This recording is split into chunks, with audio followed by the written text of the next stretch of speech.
Hi, this is Jim Lange. This is the fifth of a series regarding Roth IRAs and Roth IRA conversions, and specifically how that relates to both existing law and the potential death of the stretch IRA. But before I get into some more technical stuff, I'll tell you what I often hear. Jim, if these Roth IRA conversions are so wonderful, what did you do in your own portfolio?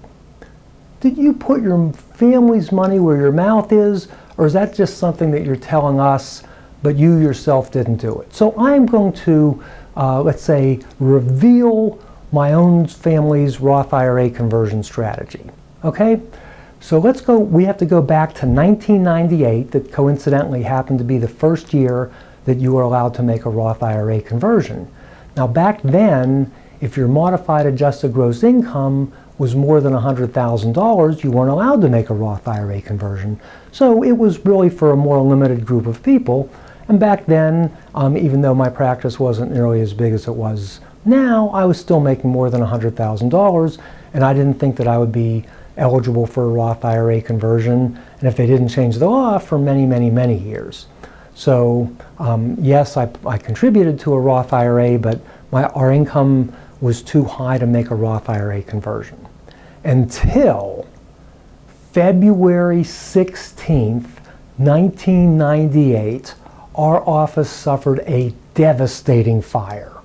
All right, we were above a pizza shop, and there was an electrical fire because they have, you know, these ovens with big electric needs, and there was a fire, and our office was basically wiped out on February 16th. Remember, we're also a CPA firm. Now we have a lot more, but even back then we probably had maybe 500-600 tax returns still to do, and our office is in flames, and it was a nightmare. All right, so what is the first lesson about this? Never, ever, ever put your office above a pizza shop.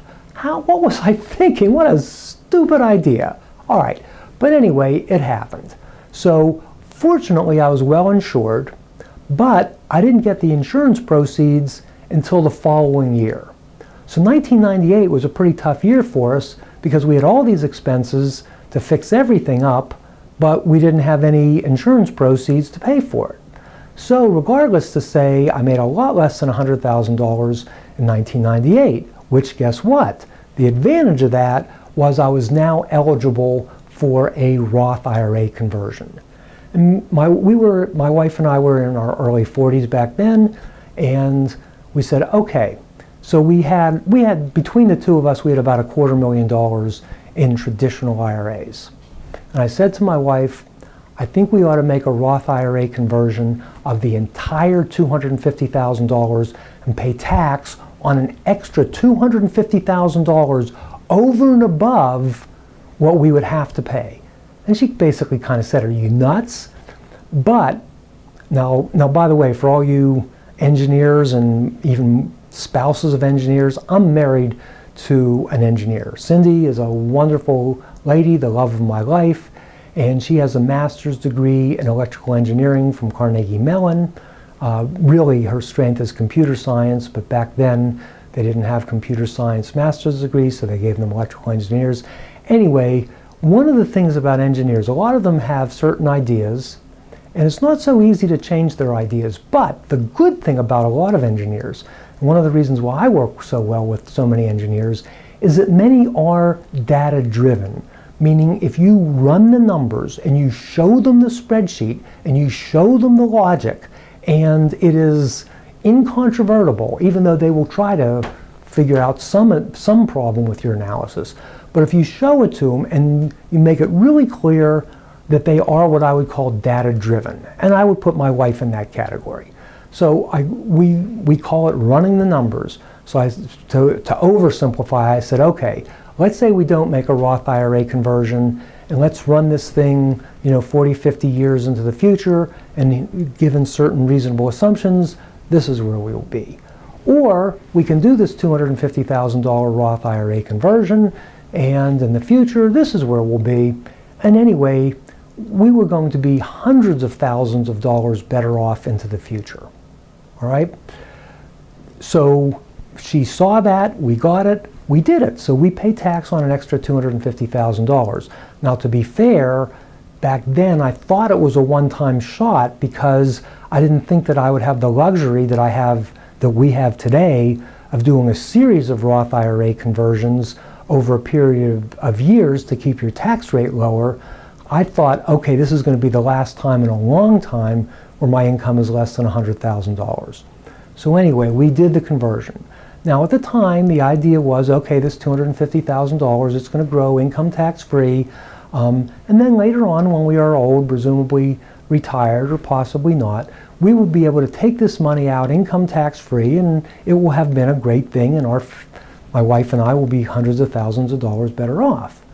Well, partly because I have been very aggressive in trying to educate people about Roth IRA conversions, my career has taken off, and it is very possible, even likely, that my wife and I will never spend that $250,000 that was in a Roth IRA. It's now, of course, much more. It has been well invested. And what would happen then is presumably my wife and I would die, and we would leave that to our daughter, who was 3 years old at the time that we made the conversion. Then that money will grow income tax, at least with the existing law, that money will grow income tax free, even though our daughter will have minimum required distributions of the inherited Roth IRA. And remember, we talked about that in a prior video, which will be tax free to her. And so our family will be hundreds of thousands of dollars better off. But my wife and I also have a second-to-die life insurance policy for our daughter, which will provide her a chunk of money at our deaths. And I am hoping we have the type of estate planning documents where we will give our daughter the right to disclaim her share of the inherited IRA, and that would go into a well-drafted trust for the benefit of her children, which is our grandchildren. At least under the existing law, we might end up with 100 years of tax-free growth on that Roth IRA conversion. Now, I will grant you that the laws are different now, and you are most likely one generation older than I was when we did that Roth conversion. But the point is that I was willing to put my money behind what my belief system are. It worked out enormously beneficial to me, and I believe that at least for the right set of facts and the right type of people who are data-driven and can get this, and I typically don't these days recommend one big conversion, but typically a series of small ones. We can talk more about the criteria of when and how much and the right strategies. But please keep an open mind to Roth IRA conversions. They are fabulous given the existing law, and it is one of the important defenses against the death of the stretch IRA, which I think is coming. I hope this particular video and the entire series on Roth IRA conversions is helpful for you. Thank you.